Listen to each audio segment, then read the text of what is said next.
Welcome, viewers.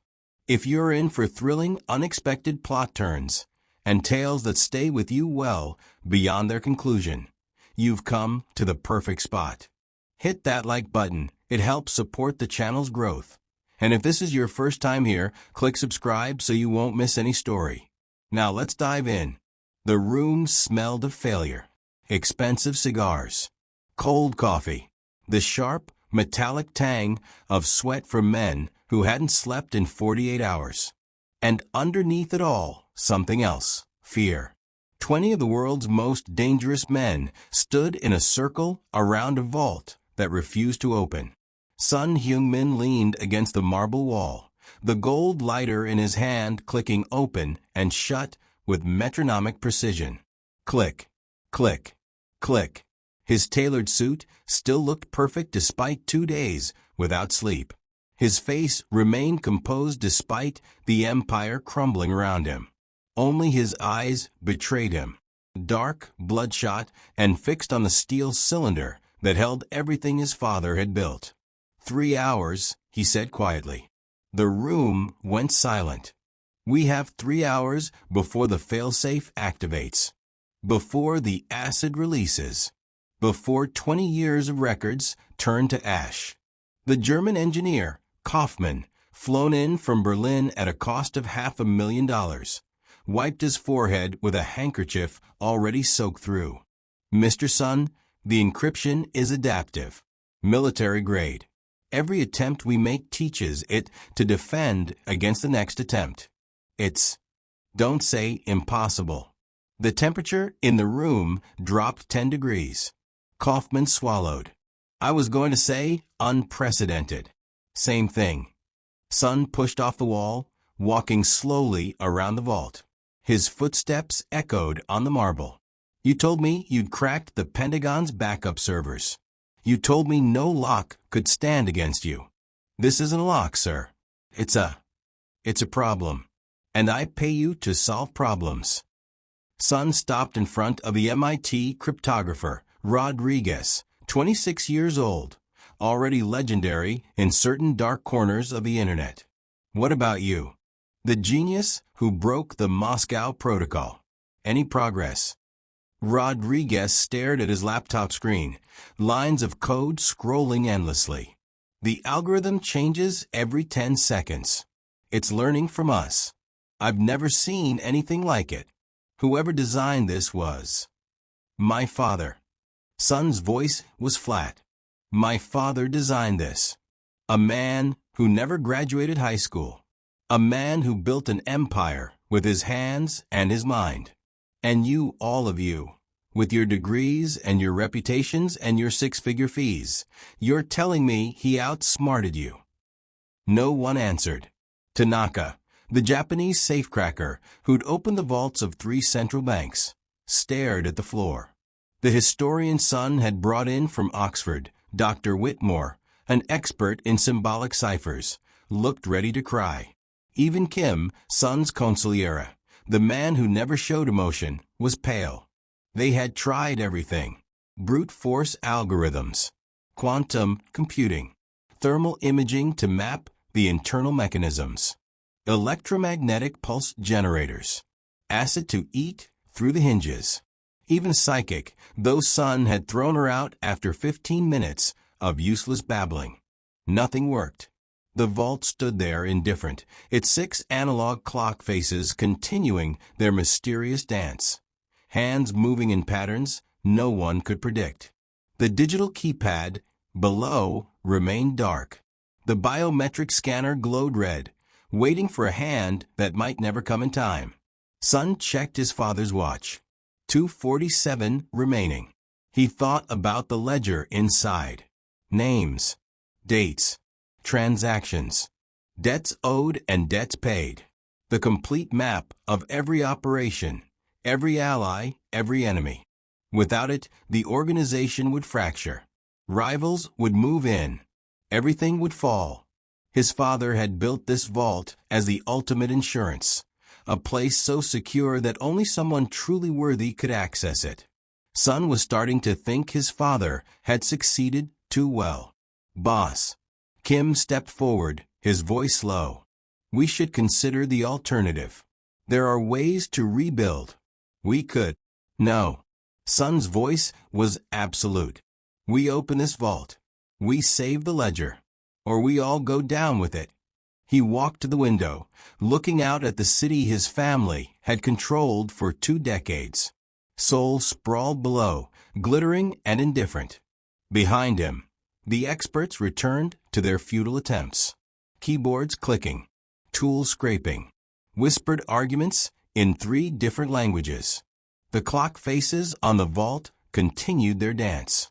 3 minutes forward, 1 minute back, 5 minutes forward, still, 2 minutes back.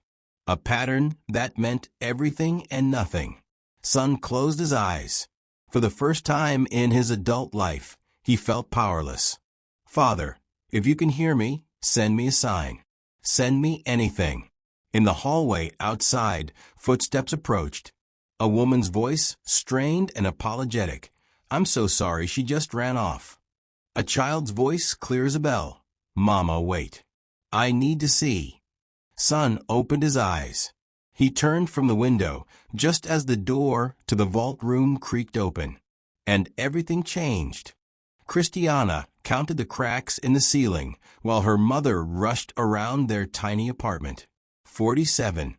47 cracks, spreading like spider webs across the plaster, each one a different shade of gray. Some were wide enough to slip a piece of paper into.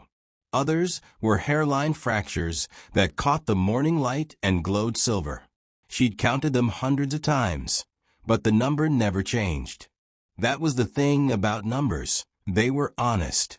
They didn't lie or leave or disappear when you needed them most. Christiana, baby, are you even listening? Maria appeared in the doorway, already dressed in her work uniform, black pants, white button-down shirt, sensible shoes that her daughter knew hurt her feet after 10-hour shifts. Yes, Mama. What did I just say? Christiana sat up on her small bed, pushing her braids out of her face. You said Mrs. Chun can't watch me tonight because her daughter went into labor. You said you have to work the private event at the Golden Phoenix. You said I have to come with you and be invisible. Maria's expression softened.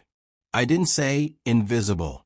You said quiet and well-behaved and stay in the back room and don't bother anyone. Christiana ticked off each instruction on her fingers. That's the same as invisible. Her mother sighed and sat down on the edge of the bed, the mattress dipping under her weight. I know it's not fair, sweetheart, but this is an important client. Mr. Henderson said if I do well tonight, he might recommend me for day shifts. Real day shifts with benefits. Then I could go to after-school art club, Christiana said, her eyes brightening. Then you could go to after-school art club.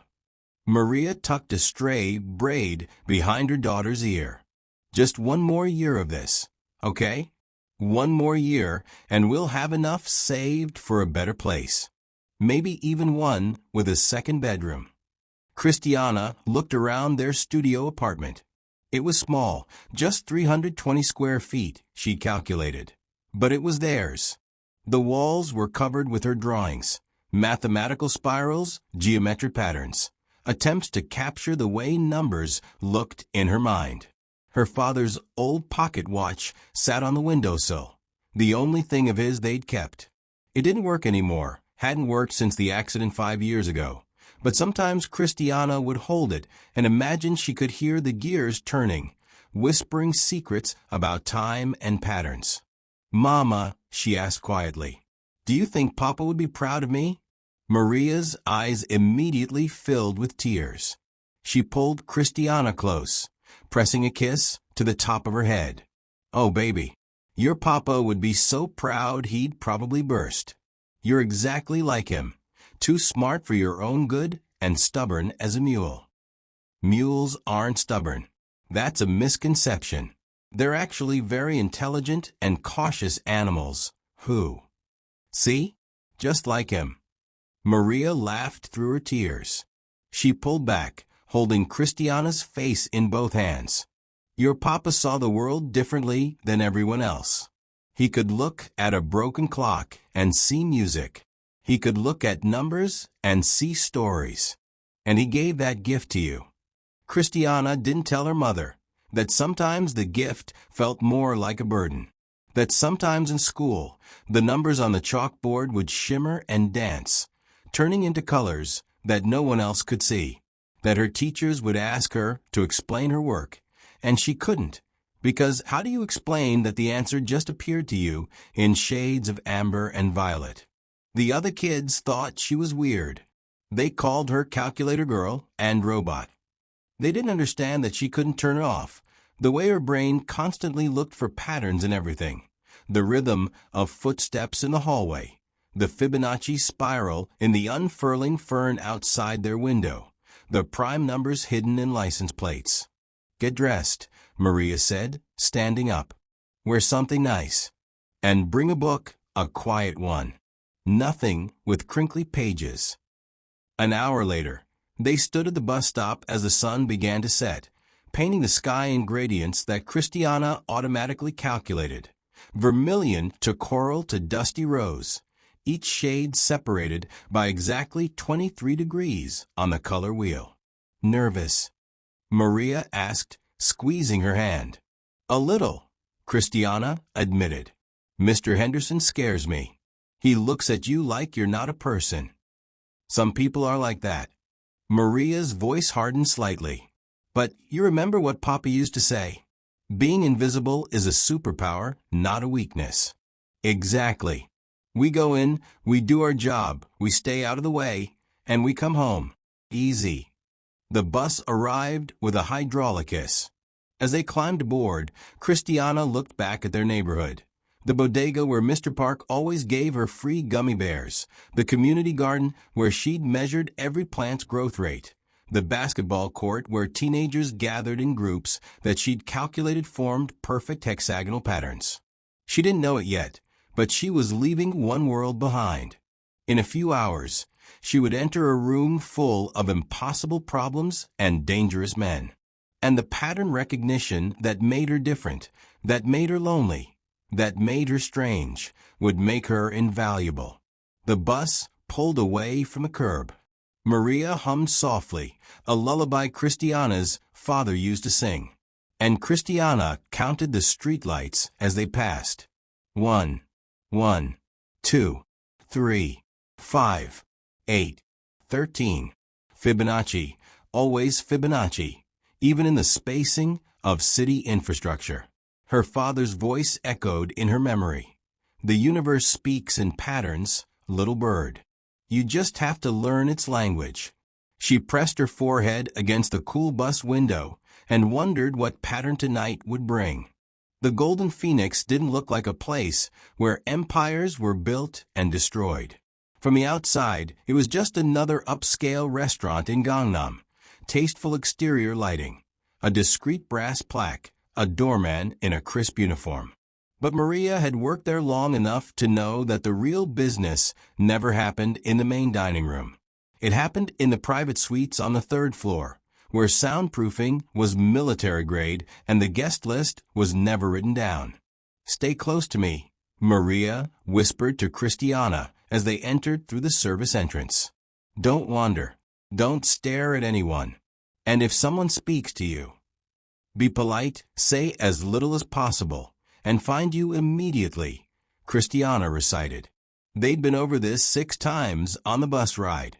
The kitchen was chaos, the good kind, the orchestrated kind. Chefs moved in synchronized patterns, calling out orders in sharp bursts. The smell was overwhelming. Sizzling bulgogi, steaming hot pot, the sharp tang of kimchi, the sweet char of caramelizing sugar. Christiana's eyes went wide, taking it all in.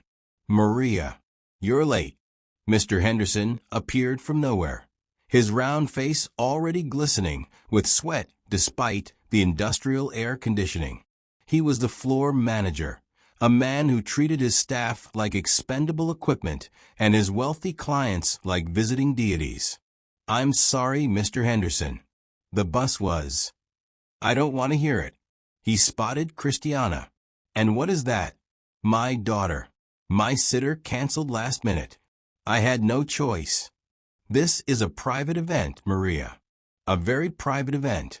We can't have children running around. She won't run around. Maria's voice took on a desperate edge. She'll stay in the staff break room. She has books. She won't make a sound. Please, Mr. Henderson. I need this shift. Henderson looked at Christiana, who stared back with wide, intelligent eyes. He sighed a long-suffering sound. Fine. But she stays in the break room. If Mr. Sun or any of his associates see her, if she makes even one problem, you're both out. Understand? Yes, sir. Thank you. Don't thank me yet. We're short-staffed and the kitchen is behind schedule. Table assignments are posted. Move.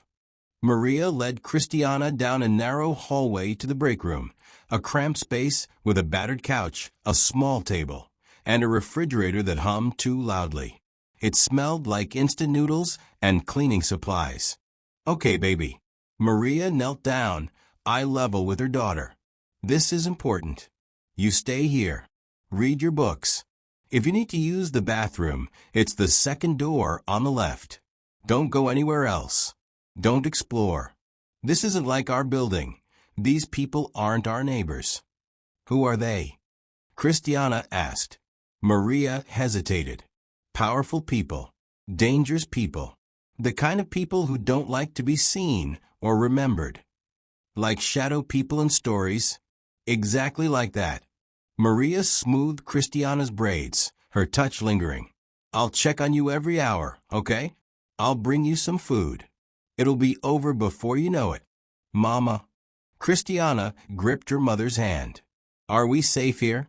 The question hit Maria like a fist to the chest. She wanted to lie, to reassure, to promise that everything was fine. But Christiana had always been able to detect dishonesty. Something about the way lies disrupted patterns, created dissonance. We're as safe as we can be, Maria said carefully. Just stay here, stay quiet, and we'll go home together. I promise. She kissed Christiana's forehead and left, closing the door softly behind her. Christiana sat on the couch and pulled out her book, a worn copy of The Number Devil that she'd read 7 times already. But the numbers on the page kept blurring, her attention drawn to the sounds beyond the door. Footsteps. Sharp, purposeful. Men's voices, speaking in Korean and other languages she couldn't identify. The muffled thump of something heavy being moved. She tried to focus on her book, but her mind wandered. She counted the tiles on the floor, 144, a perfect square, 12 by 12. She traced the water stain on the ceiling, an almost perfect Fibonacci spiral. She timed the refrigerator's hum, cycling every 43 seconds. An hour passed. Then another. Maria appeared twice, bringing a plate of rice and banchan, apologizing for being so busy. Big night, she said, stressed. Lots of VIPs. I'll come back soon. By the 3rd hour, Christiana had finished her book, counted everything countable, and drawn 17 mathematical spirals on the napkins Maria had brought with the food. She was so bored she thought she might explode. That's when she heard the shouting. It came from down the hallway, muffled but unmistakable. Men's voices, raised in anger or desperation. She couldn't make out the words, but the tone was clear. Something was very wrong. Christiana stood up. Her mother had said to stay put, had been very clear about staying put. But curiosity was a force stronger than obedience, especially in an 8-year-old mind that thrived on solving puzzles. She cracked open the door. The hallway was empty. The shouting came from further away, from somewhere on this floor. She could hear her mother's voice too, stressed and apologetic, and Mr. Henderson barking orders about cleaning supplies. Christiana stepped into the hallway. She told herself she was just looking, just trying to understand what was happening. She'd go right back to the break room. No one would even know she'd left. She followed the sound of voices, her footsteps silent in her worn sneakers. The hallway took a turn, opened into a wider corridor with thick carpet and art on the walls. Real art, not prints, the kind she'd only seen in museums on school field trips. There were doors along this corridor. Most were closed, but one stood slightly ajar, and through the gap she could see something that made her stop breathing. A massive steel cylinder, covered in dials and displays. 6 clock faces arranged in a circle, their hands moving in patterns that immediately captured her attention.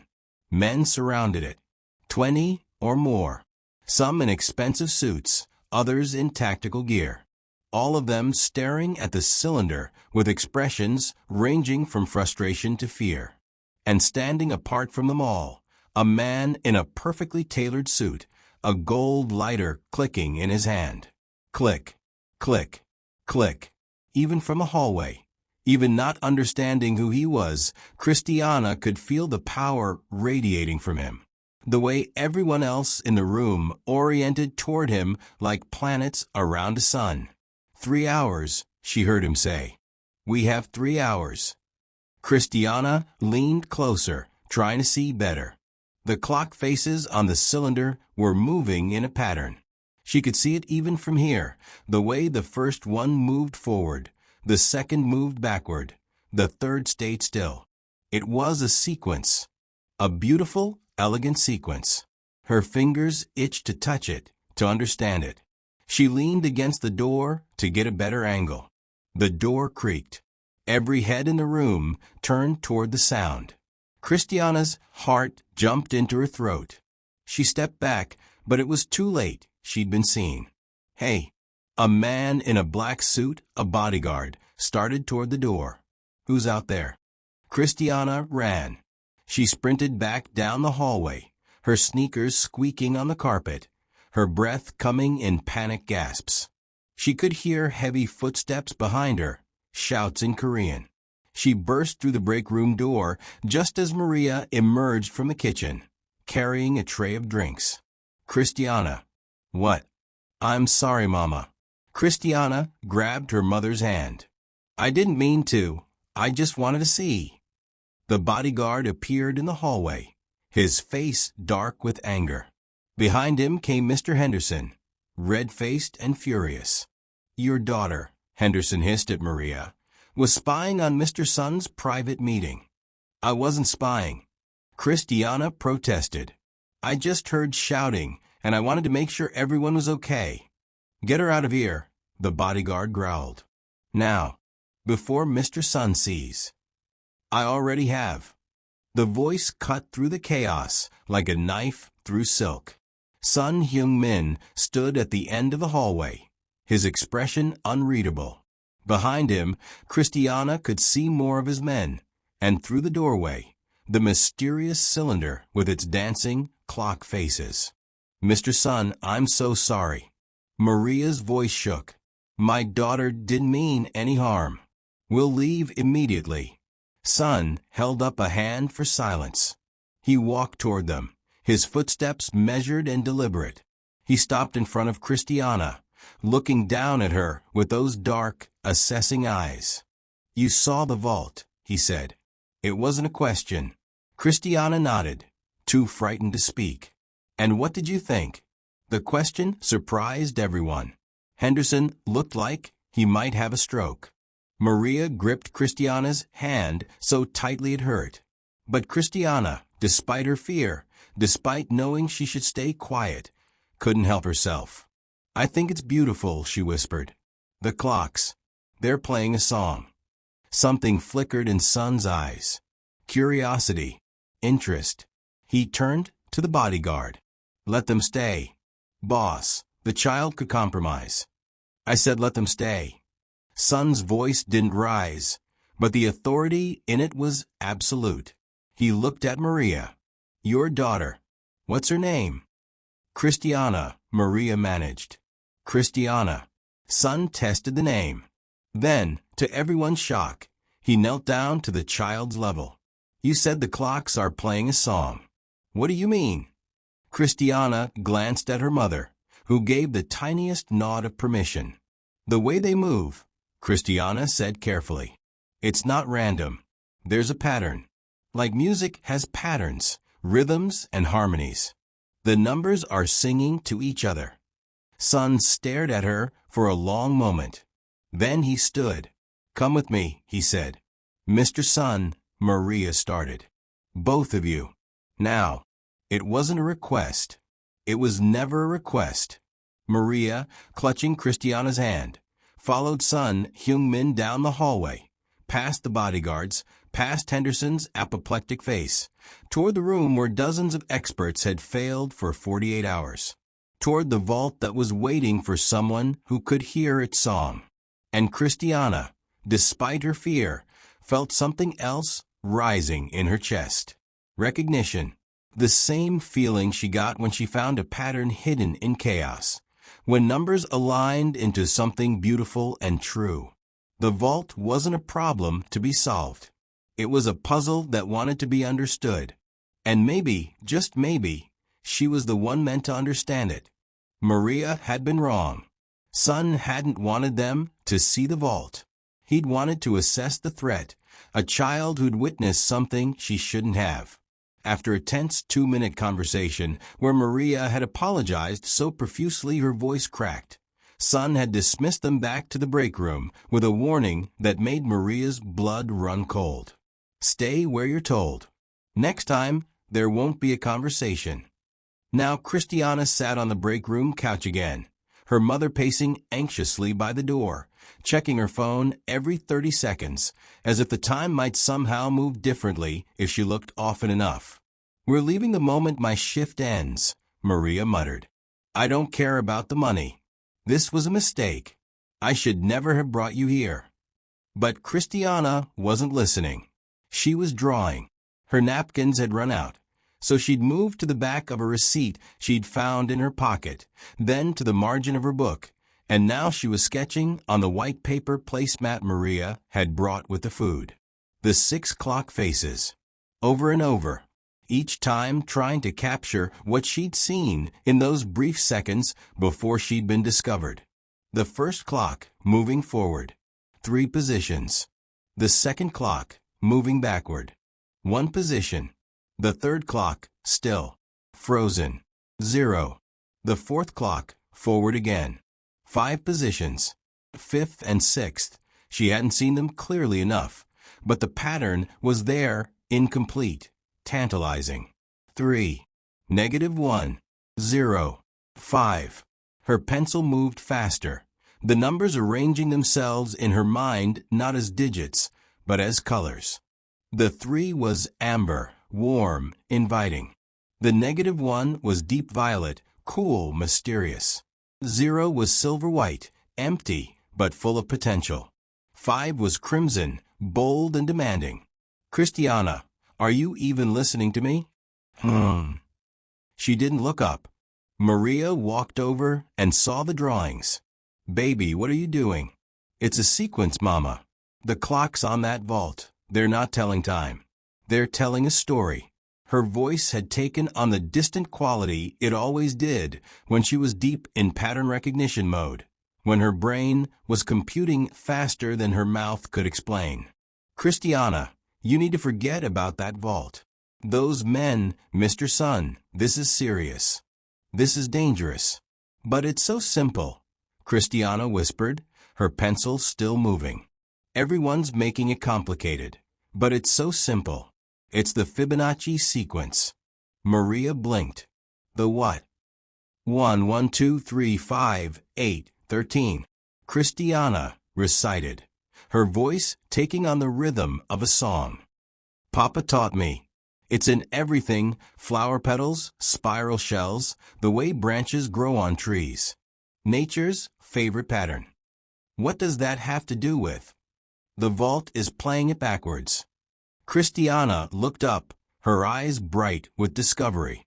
Not forward like it usually goes, but in reverse in harmonics. And they're not trying to break it, they're trying to hack it. But you can't hack music, Mama. You have to play it.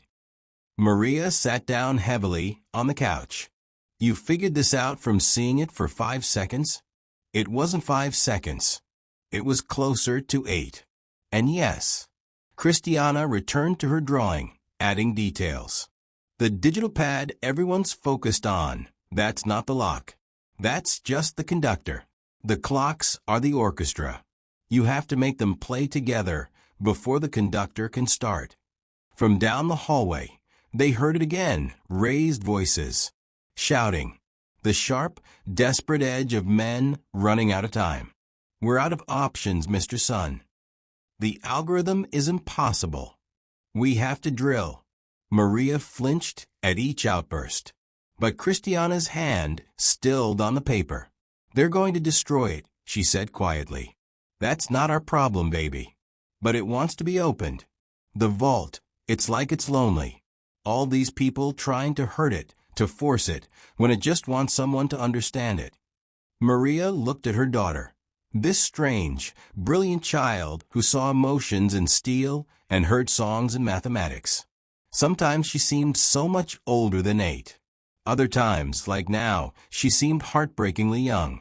Christiana, you can't save everything that's broken. Papa did. He saved broken watches. Watches don't belong to crime bosses who hurt people. Christiana was quiet for a moment.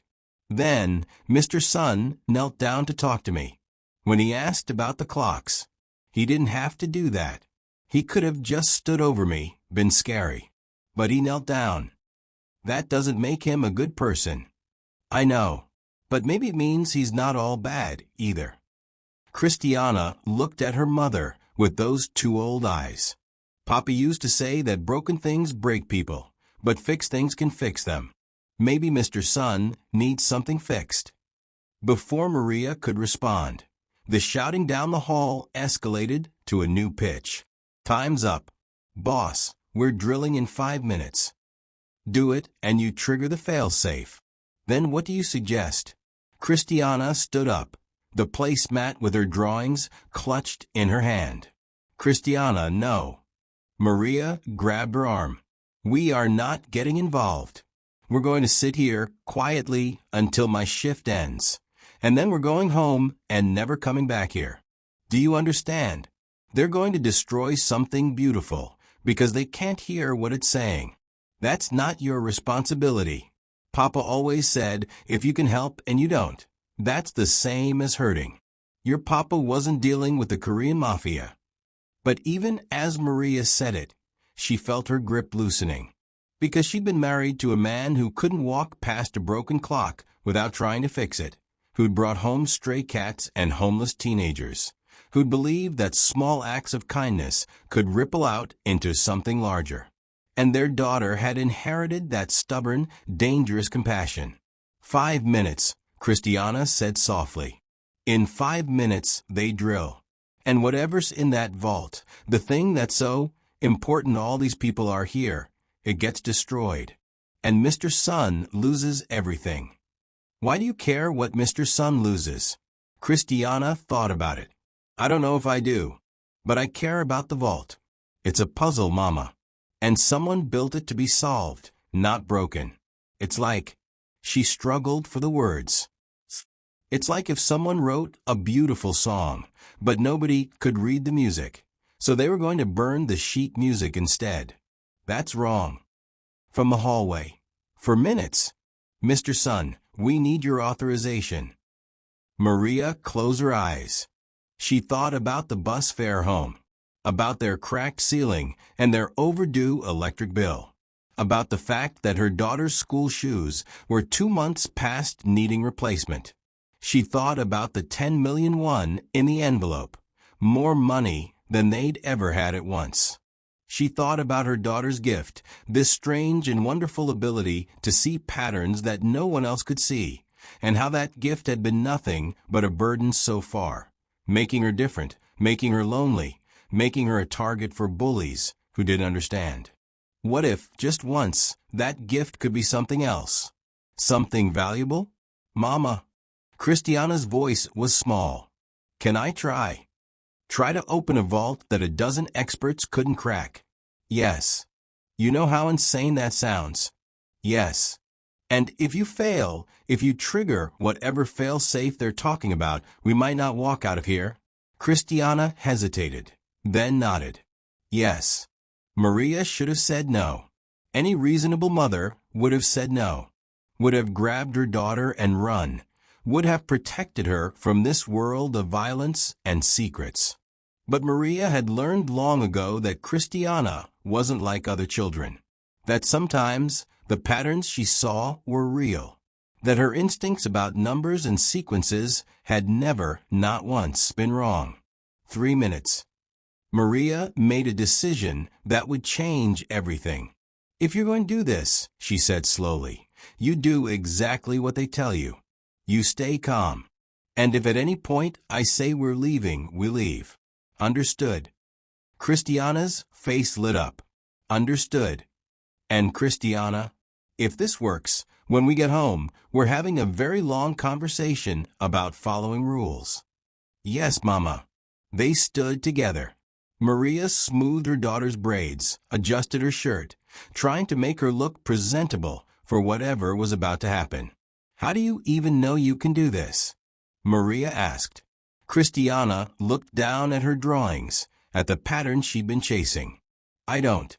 But the clocks want me to try. I can feel them." "You can feel clocks. You can't." Despite everything, Maria almost smiled. "No, baby. I definitely cannot feel clocks." They walked to the door together. Maria's hand shook as she reached for the handle. "Mama." "Yes." "Papa would be proud of us right now. Papa would think we're both insane." "That too." Maria opened the door. The hallway stretched before them, leading toward the room where men with guns surrounded a vault that wouldn't open, where a crime boss was seconds away from making a decision that would destroy something irreplaceable. 2 minutes. The shout echoed off the walls. Christiana started walking, her small feet confident on the carpet, her shoulders straight despite her fear. Maria followed, her heart hammering against her ribs. And neither of them knew that in exactly 42 seconds, everything would change. Christiana's feet moved before her mind caught up with the decision. She walked away from Maria's restraining hand, away from the safety of the break room, toward the voices rising in desperate argument from the vault chamber. "Christiana, no," Maria hissed, reaching for her daughter's arm. But the girl slipped through her grasp like water. The heavy oak door to the vault room stood partially open. Through the gap, Christiana could see the German engineer gesticulating wildly at his laptop, sweat pouring down his face despite the air conditioning. "We're out of options, Mr. Sun," the man was shouting. "The algorithm adapts every 10 seconds. It's learning from our attempts. We have to drill. It's the only way. Drilling triggers the fail-safe." Sun Hyung-min's voice was terrifyingly calm, the kind of calm that preceded violence. "The acid releases. The ledger burns. Everything my father built turns to ash. So no, Kaufman, drilling is not an option. Then we're finished." The MIT cryptographer threw his hands up. "Boss, I've run every combination. Brute force, rainbow tables, quantum prediction models. This encryption is military grade, probably NSA level. Without the master key, it's mathematically impossible." Impossible. Sun repeated the word like a curse. He stood by the window, his back to the room, the gold lighter in his hand clicking open and shut. Click, click, click. "I'm tired of that word." Christiana pushed the door open wider. The hinges creaked. Every head in the room turned toward the sound. For a moment, no one moved. The child in the doorway, small, dark-skinned, wearing a faded pink t-shirt with a unicorn on it, seemed so absurdly out of place that the men simply stared. Sun Hyung-min's eyes narrowed. "Who?" "I'm sorry, Mr. Sun." Maria rushed through the door, behind Christiana, her face flushed with panic. She wandered off. "I'll take her out immediately, please forgive." "It's not an algorithm." The words came out of Christiana's mouth quiet but clear, cutting through Maria's apologies like a bell through fog. Silence crashed down on the room. Sun lowered the lighter. What did you say? The Japanese safecracker, Tanaka, made a dismissive sound. Boss, this is a child. She doesn't. I asked her a question. Sun's gaze hadn't left Christiana's face. What did you say? Christiana took one step into the room. Maria tried to pull her back, but something in her daughter's posture, a stubborn set to her small shoulders, made her hesitate. It's not an algorithm, Christiana repeated, louder now. You're all trying to break a code, but it's not a code. Kaufman, the German engineer, laughed, a harsh, incredulous sound. Little girl, this is a Sentinel, 7 Vault, with polymorphic encryption. Do you even know what those words mean? No, Christiana admitted. She walked further into the room, her eyes fixed on the vault. But I know what music sounds like. Music. The MIT cryptographer, Rodriguez, looked at Sun with disbelief. Boss, respectfully, we don't have time for... Let her speak. Sun moved away from the window, his footsteps silent on the marble floor. He approached Christiana slowly, studying her the way a jeweler might study an uncut diamond. You said music. Explain. Christiana pointed at the vault, at the 6 analog clock faces arranged in a circle around the digital keypad. Those clocks, they're not random. When I looked at them before, they were moving in a pattern. The clocks are visual decoy, Rodriguez said, his voice dripping with condescension. We've been focused on the actual security system, the digital encryption below them. That's where the real. The clocks are the security system. The certainty in Christiana's voice made Rodriguez stop mid-sentence. Sun knelt down, bringing himself to her eye level.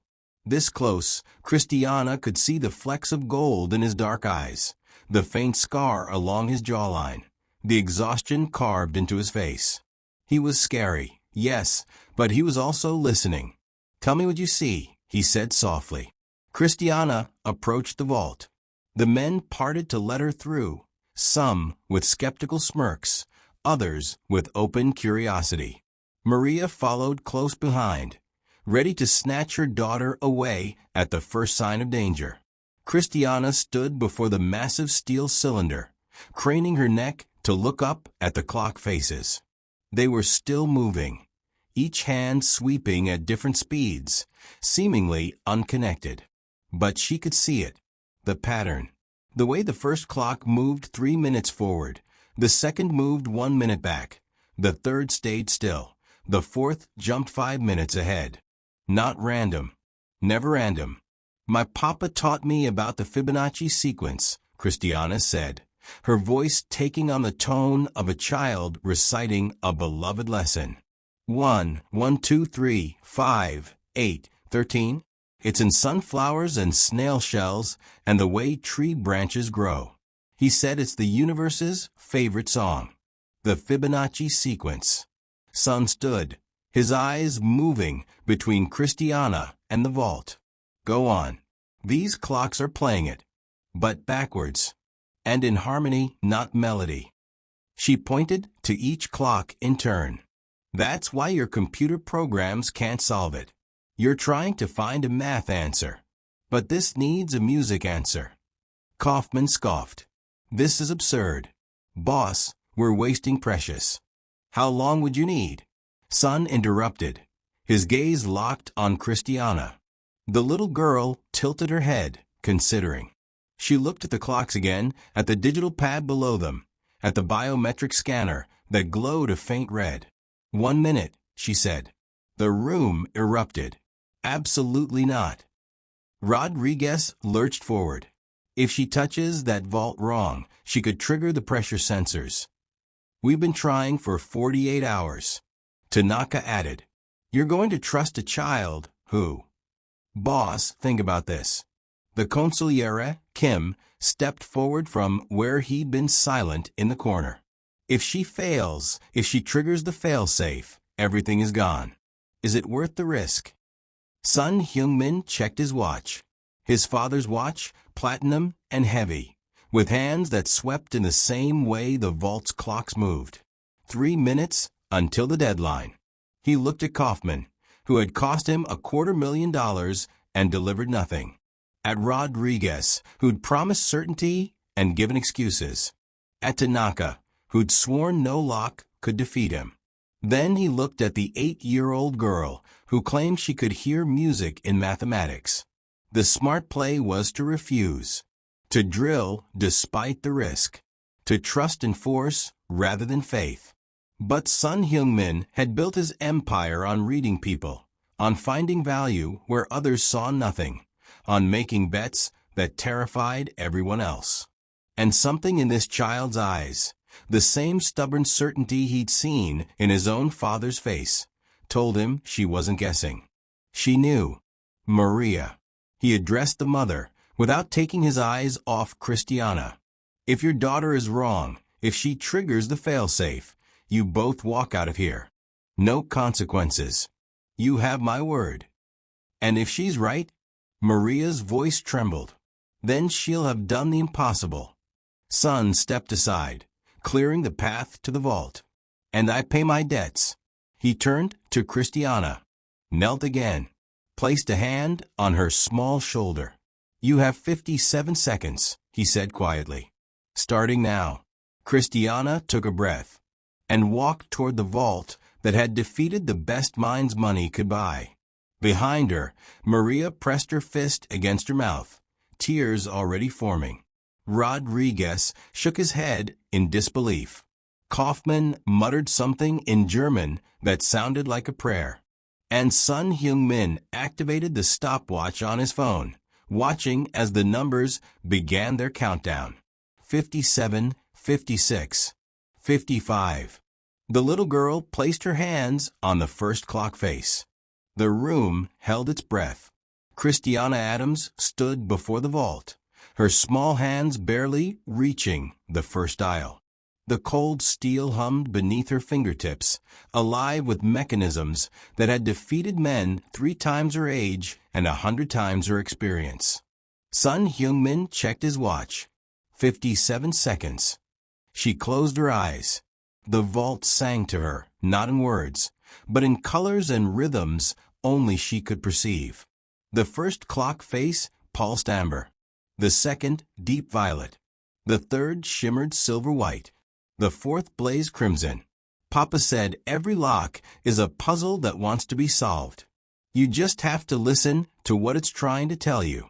Her father's voice echoed in her memory, from nights when he'd let her play with broken pocket watches at their kitchen table, teaching her that gears and numbers were alive if you knew how to hear them. Christiana began to hum, soft, barely audible, a melody that existed only in the space between the ticking. The German engineer leaned forward. What is she? Quiet. Son's voice cut like a blade. Christiana's fingers found the first dial. She turned it counterclockwise. 3 rotations. The amber pulsed brighter in her mind's eye, then settled into a warm glow. Click. Something deep within the vault shifted, a sound like a giant drawing breath. The experts exchanged glances. The MIT cryptographer's mouth fell open slightly.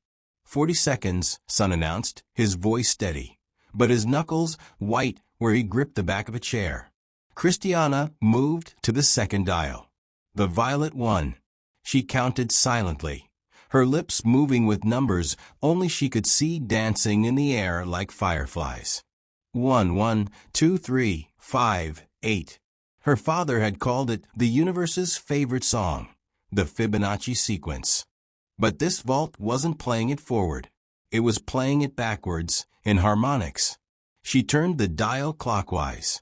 1 full rotation, then back, then forward again, stopping precisely at the 7. Thunk. The sound was deeper this time, resonating through the floor. Maria gasped from where she stood by the door, her hand pressed against her mouth. Mein Gott, the German whispered. 25 seconds, Sun said.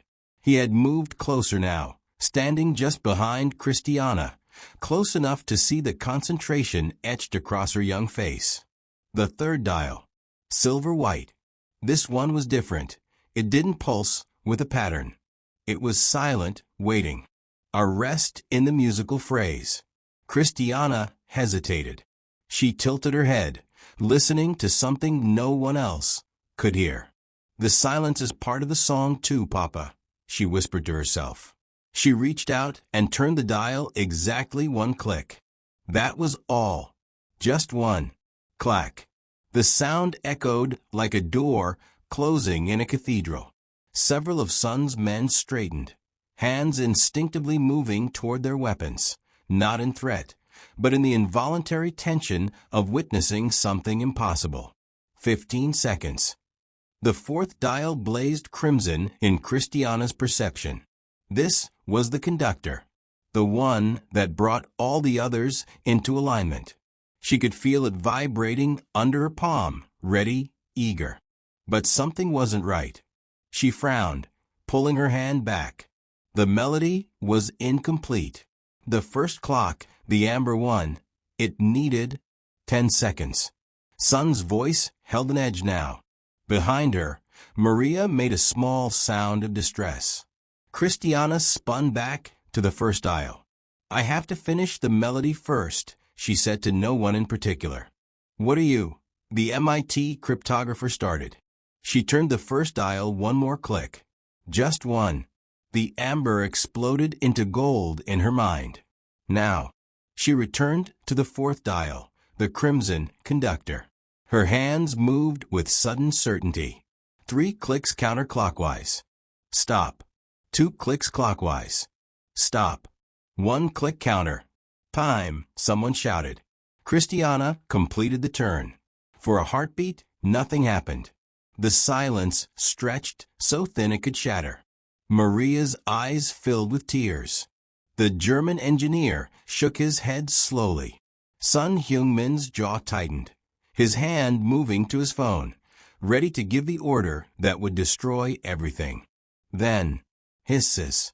The pneumatic seals released with a sound like a dragon exhaling. White vapor poured from the edges of the vault door, spilling across the floor like fog. Red lights along the vault's frame blinked once, twice, then turned green. The digital pad, dark and dead for 48 hours, suddenly blazed to life, displaying a single word in glowing letters. Biometric required. Christiana turned to Sun Hyung-min. Her face was calm, but her legs trembled slightly from the adrenaline. Now you, Mr. Sun. It needs your hand. Every person in the room stared at the child who had just done in 42 seconds what their combined centuries of expertise could not accomplish in 2 days. Sun Hyung-min moved forward slowly, as if approaching something holy. He placed his right hand on the scanner. The red light swept across his palm once, twice, reading the unique patterns of his skin. Beep. The word on the display changed. Recognized. Welcome home.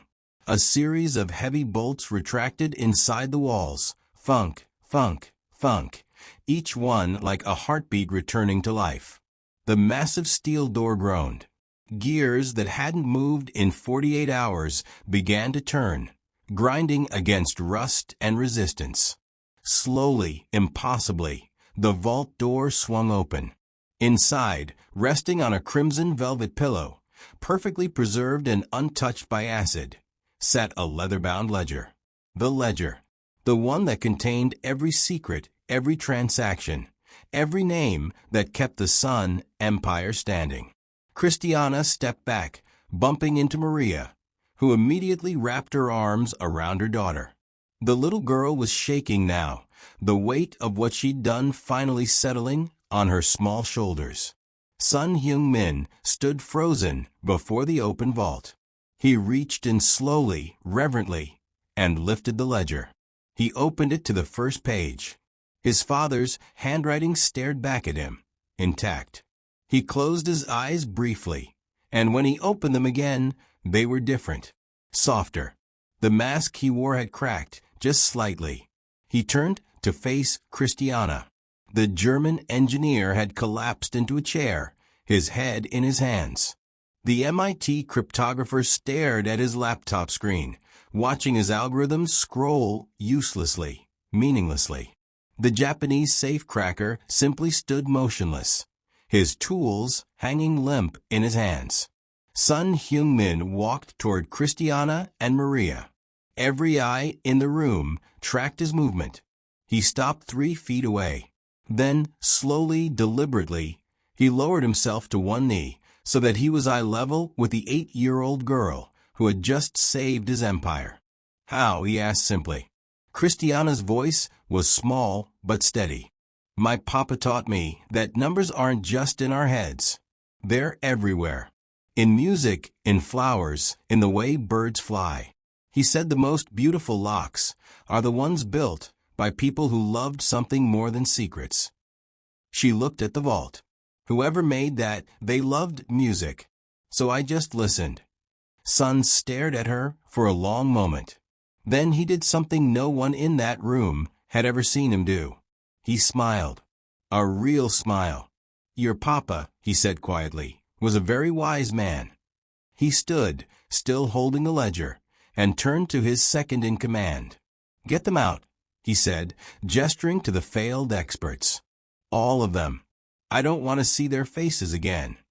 The German started to protest. "But we worked for 2 days." "And she worked for 42 seconds. Sun's voice was ice again. "You're dismissed. Permanently." As the experts gathered their equipment in humiliated silence and filed out, Sun turned back to Maria and Christiana. For the first time in 48 hours, the weight pressing down on his chest had lifted, and he had an 8-year-old girl with her father's wisdom to thank for it. For 5 full seconds, no one moved. The vault stood open, its massive steel door revealing the crimson interior and the ledger resting peacefully on its velvet pillow. The sight seemed to break something in the room. The tension that had held everyone rigid for 48 hours suddenly released, and the effect was devastating. Kaufman collapsed into the nearest chair, his hands covering his face. His shoulders shook. Whether he was laughing or crying, even he probably didn't know. "Das ist unmöglich," he whispered through his fingers. "Das ist völlig unmöglich." Rodriguez stood frozen at his laptop, staring at the screen where his algorithms still scrolled uselessly. Thousands of lines of code, quantum predictions, machine learning models, all of it meaningless. Defeated by an 8-year-old girl who hummed while she worked. His hands trembled as he slowly closed the laptop. Tanaka, the legendary safecracker, walked to the vault on unsteady legs. He reached out and touched the open door as if to confirm it was real. His fingers traced the mechanisms he'd studied for 2 days, mechanisms that had refused to yield to his decades of expertise. "Angakuka," he breathed. "A musician built this. Not an engineer. A musician." He turned to look at Christiana with something like reverence in his eyes. "How did you know?" But Christiana wasn't paying attention to any of them. She had stumbled backward the moment the door opened, her small body trembling with the aftermath of adrenaline. Maria caught her, pulling her close, and Christiana buried her face in her mother's uniform shirt.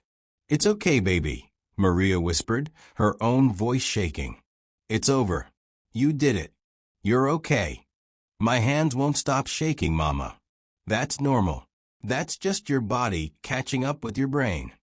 Maria stroked her daughter's braids, her eyes squeezed shut in relief. "You're safe. We're safe." Sun Hyung-min stood before the open vault, the ledger in his hands. He opened it slowly.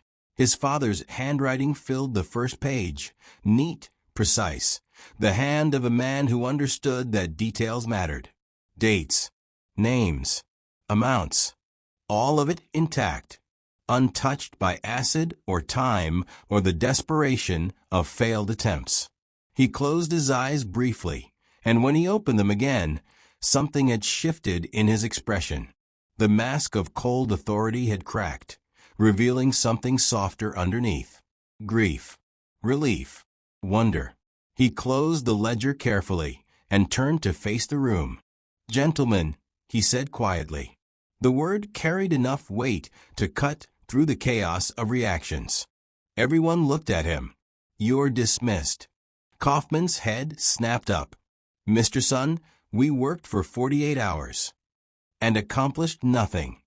Sun's voice was calm, but it carried the finality of a judge's gavel. An 8-year-old child solved in 42 seconds what you couldn't solve in 2 days. With all your degrees, all your expertise, all your reputation, you failed. "But the contract," Rodriguez started. "Read the contract carefully." Kim, the consigliere, stepped forward with a thin smile. "Payment is contingent upon successful completion. You did not successfully complete. Therefore, no payment." "This is outrageous." Kaufman surged to his feet. "We deserve compensation for our time." "You deserve nothing." Sun's voice dropped to a temperature that could freeze blood. "You told me it was impossible. You told me to give up, to drill, to destroy everything my father built. You wasted my time, consumed my resources, and delivered excuses." He gestured to Christiana, who was still pressed against her mother. "That child showed more courage and insight in 1 minute than all of you showed in 48 hours. She trusted her instincts. She listened when you only computed. She succeeded where you failed." He turned to his men. "Escort them out. All of them. If they're not out of Seoul by sunrise, make sure they understand the consequences of disappointing me twice." The bodyguards moved forward. The experts gathered their equipment in humiliated silence. Laptops, tools, blueprints that had proven worthless. Kaufman's face was red with rage and shame. Rodriguez wouldn't meet anyone's eyes. Even Tanaka, who'd maintained his dignity, bowed slightly to Christiana before leaving. Dr. Whitmore, the Oxford historian who'd barely spoken the entire time, paused at the door. "Mr. Sun," he said quietly, "your father was right to trust in patterns over people. That child just proved it." Then he was gone. The door closed behind them, leaving only Sun, Kim, Maria, and Christiana in the vault room. The silence that followed was different from before. No longer suffocating. No longer desperate. Almost peaceful. Sun set the ledger down carefully on the table. He walked slowly toward Maria and Christiana, his footsteps echoing in the now empty space. Maria instinctively pulled Christiana closer, her body language protective, ready to flee if necessary. Sun stopped 3 feet away, close enough to be heard, far enough to not threaten. He looked at Maria first. "Your daughter just saved my life," he said simply. "Everything I have, everything my family built, it would have been destroyed in." He checked his watch. 47 minutes. "She gave it back to me." "She's just a child," Maria said, her voice tight. She didn't understand what she was doing. She just saw a puzzle. She understood perfectly. Sun's eyes shifted to Christiana, who had finally lifted her head from her mother's shoulder to peek at him.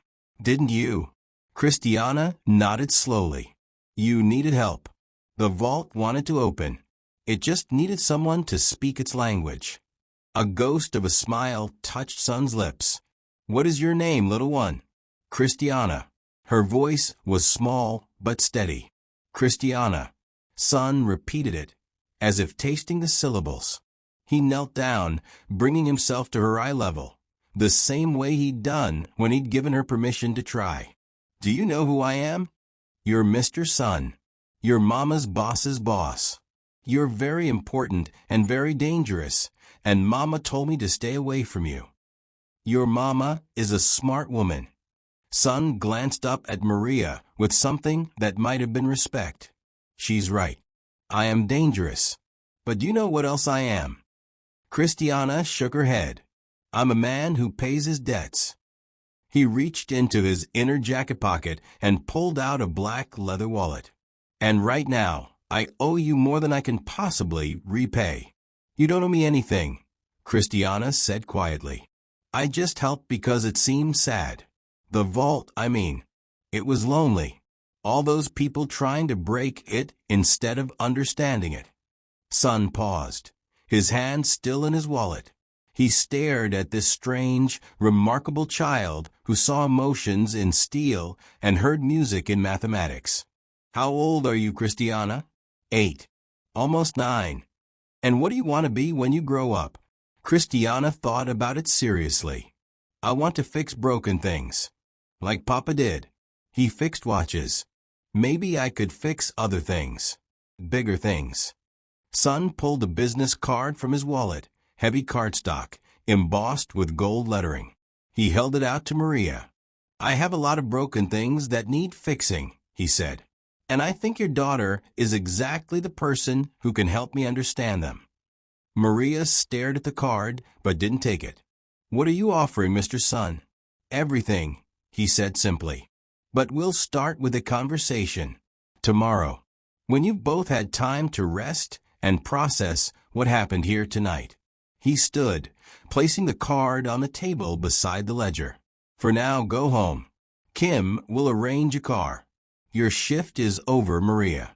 And you, he looked at Christiana once more, you just changed everything. As Maria guided Christiana toward the door, her hand tight around her daughter's, Son called out one more time. Christiana. She turned back. Your papa, Son said softly. He would be very proud of you. Christiana's eyes filled with tears for the first time that night. She nodded, unable to speak, and let her mother lead her away. Son watched them go. Then he turned back to the open vault, to the ledger that held his family's secrets, and to the future that had suddenly shifted in a way he'd never anticipated. Kim approached quietly. Boss, what are you thinking? Son picked up the ledger, running his thumb over the leather cover. I'm thinking, he said slowly, that my father built this vault to test me, to see if I was worthy of what he left behind. He looked at the 6 clock faces, still moving in their eternal pattern. I thought I had to break it, but he wanted me to understand it. And the girl understood in 42 seconds what I couldn't understand in 10 years. Son smiled, a real smile, rare and genuine. My father would have loved her. He closed the vault door carefully, reverently. It sealed with a soft click. The ledger was safe. The empire was secure. And an 8-year-old girl with her father's gift had just become the most valuable person in Son Heung-min's world. The car that came for them wasn't a taxi. Maria realized this the moment she saw it pull up to their apartment building the next morning. A black Mercedes S-Class with tinted windows and a driver who wore an earpiece and moved like a soldier. Kim stepped out first, his expression neutral but not unkind. Ms. Maria, Mr. Son would like to speak with you. At your convenience, of course. Of course meant it wasn't really a request. Maria looked up at their third-floor window, where Christiana was probably still sleeping, exhausted from the night before. They'd gotten home at 3 in the morning. Her daughter had been asleep before her head hit the pillow, still in her clothes. When? Maria asked. Now, if possible. We can wait while you prepare. 20 minutes later, Maria sat beside a drowsy Christiana in the back of the Mercedes as Seoul's morning traffic parted around them like water around a stone. Other drivers saw the car and moved. Some things you learned to recognize. Where are we going, Mama? Christiana asked, rubbing her eyes. To talk to Mr. Son. About last night? About last night. Christiana pressed her face against the window, watching the city transform as they drove. Their neighborhood disappeared, the cramped buildings, the street vendors, the laundromats and corner stores. In its place rose glass towers and manicured parks, boutiques with windows that displayed single handbags like museum pieces. "We're going to Gangnam," Christiana observed. "How do you know?" "The street numbers. And the trees. They're ginkgos here, ginkgo biloba. They only plant those in the expensive districts." Maria squeezed her daughter's hand. "Whatever Mr. Sun offers, we don't have to accept. Remember that. We can say no." But even as she said it, Maria felt the weight of the envelope in her purse, the one Kim had handed her as they'd left the vault room. She'd opened it at home, alone in their tiny bathroom while Christiana slept. 10 million won. About $8,000 for one night's work, for 42 seconds of her daughter's brilliance. It was more money than Maria made in 6 months. The Mercedes pulled up to a building that looked like it belonged in a different country, all glass and steel and impossible angles. A restaurant on the ground floor, its windows showing white tablecloths and fresh flowers. The kind of place Maria had only seen in magazines. Kim led them to a private room on the second floor. Sun Hyung-min sat at a table by the window, morning light making him look younger than he had in the vault room. He wore a simple white shirt, no jacket, the sleeves rolled to his elbows. He looked almost normal. Almost. "Maria. Christiana." He stood, gesturing to the chairs across from him. "Thank you for coming.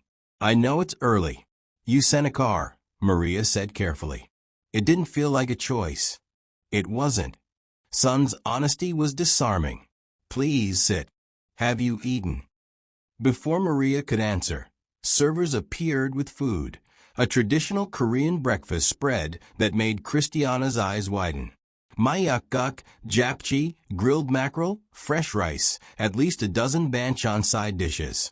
"I didn't know what you liked," Sun said, noticing Christiana's stare. "So I ordered everything." They ate in awkward silence. Or rather, Sun and Christiana ate while Maria pushed food around her plate, too nervous to swallow. She watched Sun watch her daughter, noting the way his expression softened when Christiana carefully tried each dish, her face a map of discovery. Finally, Sun set down his chopsticks. "I want to hire her," he said directly. "She's 8 years old." Maria replied immediately. "I know. That's not what I meant." Sun leaned back in his chair. "I want to invest in her future, her education, her development. I want to make sure that gift she has, the one her father gave her, gets cultivated, not wasted." Wasted. Maria's voice sharpened. "I'm doing everything I can." "I know you are." Sun's tone was gentle but firm. "And you're an excellent mother. I can see that. But you're working 2 jobs to keep her fed and housed.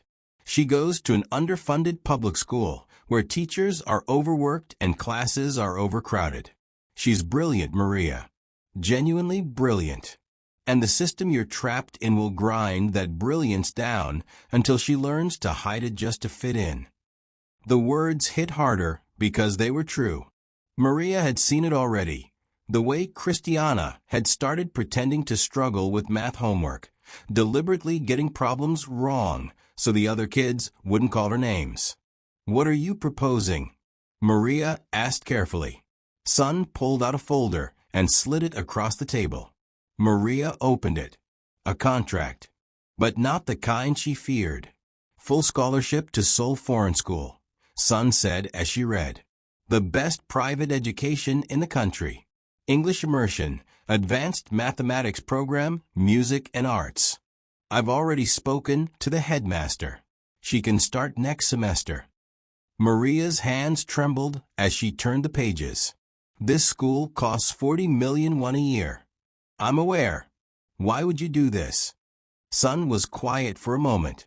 When he spoke, his voice carried something Maria hadn't heard before: vulnerability. "My father started with nothing. Less than nothing. He built everything through intelligence and will, but he never had the advantages that education brings, the doors that knowledge opens. Son looked at Christiana, who was listening intently while trying to appear like she wasn't. Your daughter has something rare, a way of seeing the world that can't be taught, but it can be sharpened, focused, given tools. And what do you get? Maria asked bluntly. Nobody gives something for nothing, especially not men like you. A ghost of a smile crossed Son's face. Men like me. You know what I mean. I do. Son leaned forward. Here's the truth, Maria. I have problems. Complex problems that require creative solutions. Financial puzzles. Logistical nightmares. Questions that my accountants and lawyers can't answer because they're too locked into conventional thinking. He gestured to Christiana. She sees patterns nobody else sees. And yes, someday, when she's older, when she chooses, I would like her to consult for me, to look at problems I can't solve. You want to own her, Maria said flatly. No. Son's voice was hard. I want to invest in her. There's a difference. This contract, he tapped the folder, has no obligations, no requirements that she work for me. It's education, pure and simple. If she grows up and wants nothing to do with me, that's her choice. But I hope, that she'll remember who believed in her when nobody else did. Christiana spoke for the first time. What kind of problems? Both adults turned to look at her. You said you have problems that need creative solutions. What kind? Son considered her seriously. Sometimes people steal from me in ways that are hard to detect. Sometimes I need to move resources without anyone noticing. Sometimes I need to predict what my competitors will do before they do it.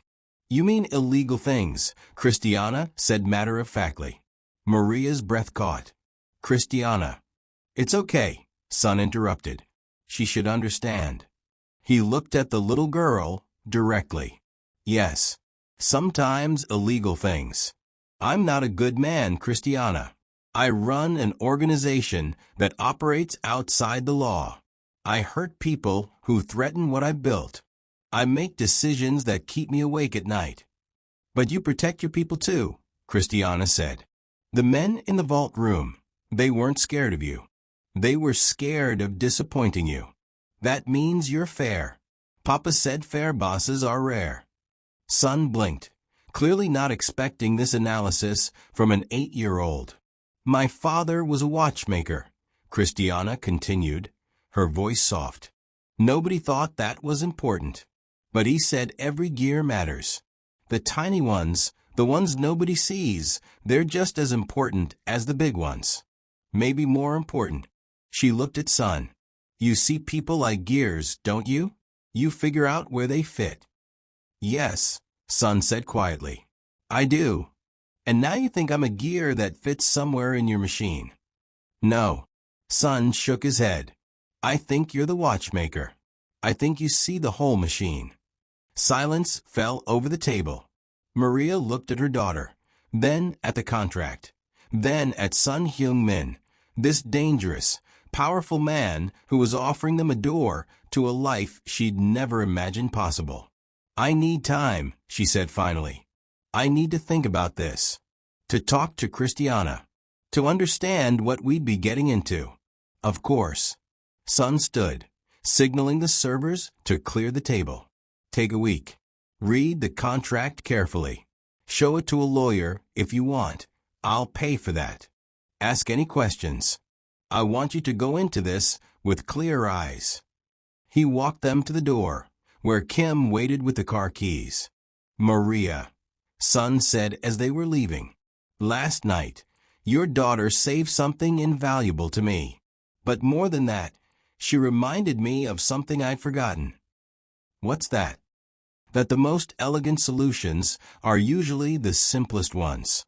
That wisdom doesn't come with age or degrees. It comes from seeing clearly. He smiled. Your daughter sees more clearly than anyone I've ever met. That's not something I want to use. It's something I want to protect. In the car ride home, Christiana was unusually quiet. "What are you thinking, baby?" Maria asked. "I'm thinking about gears," Christiana said, "and how sometimes the smallest change in one gear changes the whole machine." "Are you scared?" Christiana thought about it. "No, but I think we're standing at a crossroads, Mama. And whichever path we choose, everything will be different." Maria pulled her daughter close. "Then we'll choose together, like we always do." But as they drove back through the changing neighborhoods, back toward their tiny apartment with the cracked ceiling, Maria couldn't stop thinking about the contract in her purse. About doors that might never open again if she closed them now. About the look in Son's eyes when he'd watched Christiana, not possessive but protective. About the fact that her daughter had cracked an impossible vault, and maybe, just maybe, she could crack open a future they'd never dared to dream of. The car pulled up to their building. As they climbed the stairs to their third-floor apartment, Christiana counted them out loud. 1, 1, 2, 3, 5, 8, 13, 21. Fibonacci, always Fibonacci. The pattern that had saved them. And maybe the pattern that would define everything that came next. Christiana's new school uniform felt strange against her skin. Crisp white blouse, navy blue skirt with pleats, a blazer with a Seoul foreign school crest embroidered in gold thread. Even after 3 months of wearing it, she still felt like she was playing dress up. But the mathematics classroom felt like home. "Excellent work, Christiana." Mrs. Park, her advanced mathematics teacher, handed back the test with a smile. "Perfect score." Again. Christiana looked at the paper, complex algebraic proofs that would challenge most high school students. She'd finished it in 20 minutes and spent the remaining hour drawing Fibonacci spirals in the margins. "Thank you, Mrs. Park. Your mother must be very proud." "She is." And it was true. Maria had cried when Christiana brought home her first report card. Straight A's, glowing comments from every teacher, a special note from the headmaster about her exceptional mathematical intuition. They'd moved out of their cramped studio apartment 2 months ago. The new place wasn't huge. Son had been careful about that, not wanting to overwhelm them. But it had 2 bedrooms, large windows that let in actual sunlight, and a kitchen table where Christiana could spread out her homework without having to clear it away for dinner. Maria had quit her job at the Golden Phoenix. She now worked as an administrative assistant at one of Son's legitimate businesses, a shipping logistics company. Better hours, better pay, and no more coming home smelling like other people's expensive meals. But the biggest change was the monthly visits. Every 3rd Saturday, a car came for Christiana. Not the intimidating Mercedes with tinted windows Son had learned that frightened her. Now it was a regular sedan driven by Kim's nephew, a quiet college student who talked to her about video games and anime. The car took her to Son's office. Not the underground vault room or the private suites where dangerous business happened. A different office, bright windowed, filled with puzzles and books, and a massive whiteboard that Christiana could cover with equations. Today was that Saturday. Maria came with her, as she always did. She sat in the waiting room with tea and a magazine while Christiana went inside. Son looked different in this space.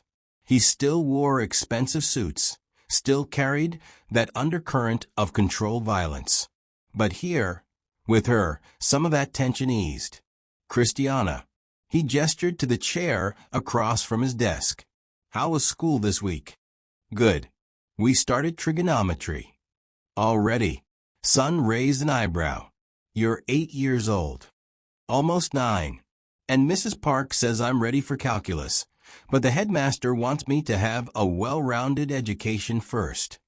Christiana made air quotes around the phrase, her tone making it clear she found this frustrating. Son smiled, the real smile, not the cold one he used in business. "The headmaster is wise. Mathematics is important, but so is understanding people, history, art." You can't solve every problem with numbers. I solved your vault with numbers. You solved my vault with understanding. There's a difference. Son pulled out a folder. Speaking of problems, I have something for you. Christiana leaned forward, interested. One of my shipping routes has been losing cargo. Not a lot, just enough to notice. The numbers don't quite add up. My accountants say it's within normal variance. My logistics team says it's clerical errors. Son slid a spreadsheet across the desk. What do you think? Christiana studied the numbers. Shipping manifests, arrival times, cargo weights. Her eyes moved quickly, patterns emerging like colors in her mind. There, she said after 2 minutes, pointing to a column. The container weights. Every third shipment on this route is exactly 847 kilograms lighter than it should be. We know that part. The question is why. It's always 847 kilograms. Not 850, not 800. Exactly 847. Christiana pulled the whiteboard marker from her pocket. She carried one everywhere now. That's not random variance. That's someone taking the same amount each time. She went to the whiteboard, writing quickly. 847 is 7 times 121, and 121 is 11 squared.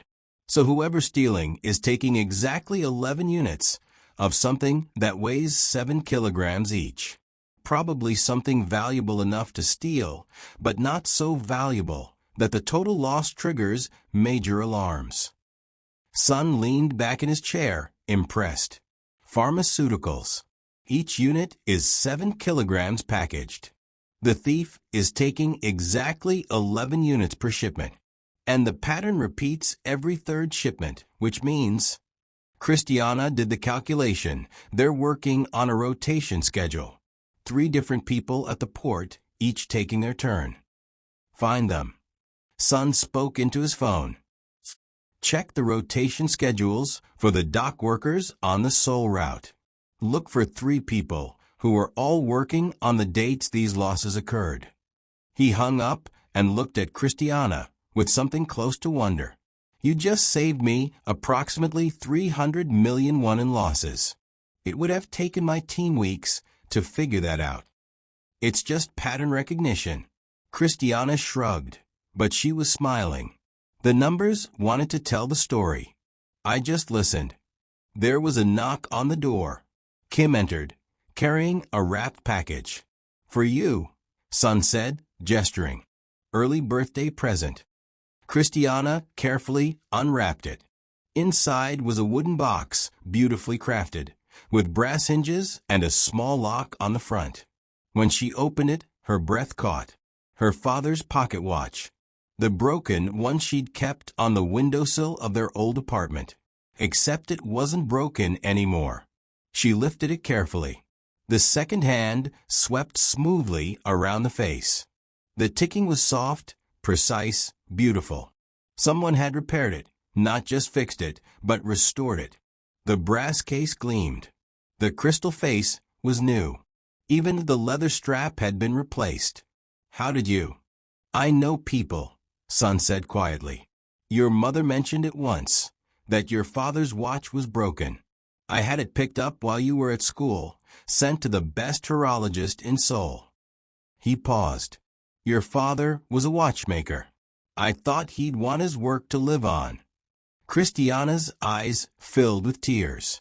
She clutched the watch to her chest. Thank you, she whispered. Son stood and walked around the desk. He knelt down, the same way he had that first night, bringing himself to her level. Christiana, I want to tell you something important. She looked at him, blinking back tears. When you opened that vault, you didn't just save my business. You taught me something I'd forgotten. His voice was soft, sincere. My father built that vault as a test, not of strength or intelligence, but of understanding.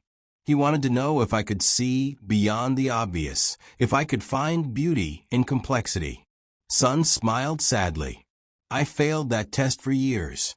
but you passed it in 42 seconds. I just listened to what it was trying to say. Exactly. And that's what I'm learning from you. To listen instead of forcing. To understand instead of breaking. Son placed a hand on her shoulder. You're teaching me to be better, Christiana. And I want you to know that whatever you choose to do with your life, mathematician, engineer, artist, anything, I will support you. Not because I own you or because you owe me, but because you changed my life, and I want to honor that. Christiana threw her arms around him in a sudden hug. Son stiffened, surprised, then slowly returned the embrace. This small child who'd cracked his father's impossible vault, and in the process, cracked open something in his own chest he'd thought was sealed forever. When they pulled apart, both were blinking back emotion. Now, Son said, his voice returning to normal, I believe your mother has been waiting long enough. And I heard something about a soccer match this afternoon. Christiana nodded enthusiastically. First game of the season. I'm playing midfielder. Midfielder. Good position. Strategic. Everything's strategic if you understand the patterns. Son laughed, a real laugh, warm and genuine. Go. Play. Be a kid.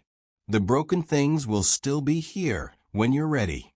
In the waiting room, Maria stood when she saw them emerge. She studied Son's face, then Christiana's, noting the repaired watch in her daughter's hands and the softness in both their expressions. Everything okay? Maria asked. Everything's perfect, Mama. Look, Papa's watch works again. As they rode the elevator down, Maria watched her daughter win the watch, listening to its restored ticking with pure joy. 6 months ago, they'd been scraping by in a studio apartment with a cracked ceiling, counting pennies for bus fare, living paycheck to paycheck with no hope of anything changing. Now Christiana attended the best school in Seoul. They had a real home. Maria had a job with normal hours and benefits. And somehow, impossibly, they'd formed a strange relationship with one of the most dangerous men in Korea. It wasn't normal. It wasn't safe. It wasn't what Maria had ever imagined for their lives. But when she looked at her daughter's face, glowing with happiness as she listened to her father's restored watch, Maria couldn't regret the choice they'd made that night. Sometimes the most dangerous door is the one that leads to everything you've ever wanted. And sometimes you have to walk through it anyway. The car dropped them at the park where Christiana's soccer league played. As her daughter ran onto the field in her uniform, waving, Maria sat in the bleachers and watched.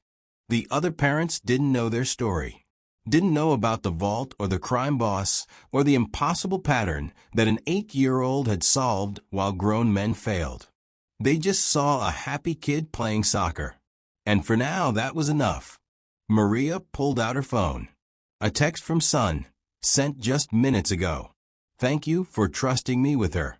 I know it wasn't easy. The world tried to convince you both that you were small, powerless, invisible. You proved them wrong. That kind of courage changes everything. Maria typed back, she changed you too. I see it. His response came quickly. Yes, she did. Some vaults can only be opened from the inside. She helped me find the combination to mine. Maria tucked her phone away and watched her daughter steal the ball, dribbling it downfield with the same focused intensity she brought to solving mathematical proofs. Christiana had opened more than a vault that night. She'd opened possibilities, and neither of them would ever be invisible again. They said it was impossible. 20 experts with 20 lifetimes of experience, each one armed with credentials that could fill a wall. Cryptographers who'd broken government codes. Safecrackers who'd opened central bank vaults. Engineers who designed security systems for nuclear facilities. All of them failed. But an 8-year-old girl with her father's gift and her mother's courage succeeded where they couldn't. Not because she was smarter, not because she had better tools, but because she asked a different question. The experts asked, "How do I break this?" Christiana asked, "What is this trying to tell me?" The difference between those two questions is the difference between force and understanding, between seeing an obstacle and seeing an invitation, between treating the world as something to be conquered and something to be comprehended. Sun Heung-min built his empire on force, on breaking things before they could break him, on moving first, hitting hardest, never showing weakness. But his father had known something Sun forgot. True strength isn't about how hard you can hit. It's about how clearly you can see. The vault wasn't designed to keep people out. It was designed to let the right person in. And the right person turned out to be a girl who counted ceiling cracks to fall asleep, who saw mathematics in colors nobody else could perceive, who'd been told her whole life that being different meant being broken. She wasn't broken. She was exactly what the world needed her to be. After that night, 3 things changed. First, Christiana learned that her gift, the thing that made her strange, that made her lonely, could be powerful. That seeing patterns others missed wasn't a burden. It was a superpower. Second, Maria learned that sometimes protecting your child means letting them be brave. That safety isn't always found in staying small and invisible. Sometimes you have to step into the light, even when the light is dangerous. Third, Sun Heung-min learned that the most valuable things can't be bought or threatened or forced. They can only be earned through trust, through seeing potential where others see nothing, through kneeling down to an 8-year-old's level and actually listening. The vault opened that night. But so did something else, a door to a future none of them had imagined. Christiana didn't just solve an impossible problem.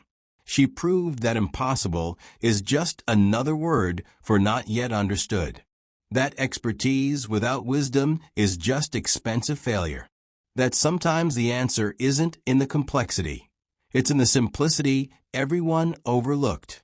The experts saw gears and codes and encryption. Christiana saw a song waiting to be played. The experts tried to break the lock. Christiana tried to understand it. And in a world that constantly tells us to force our way through obstacles, to fight and struggle and dominate, maybe that's the real lesson. Some doors don't need to be broken down. They just need someone who knows how to knock. 42 seconds. That's all it took to change everything. 42 seconds of courage, curiosity, and clarity. 42 seconds that proved the most elegant solutions are usually the simplest ones.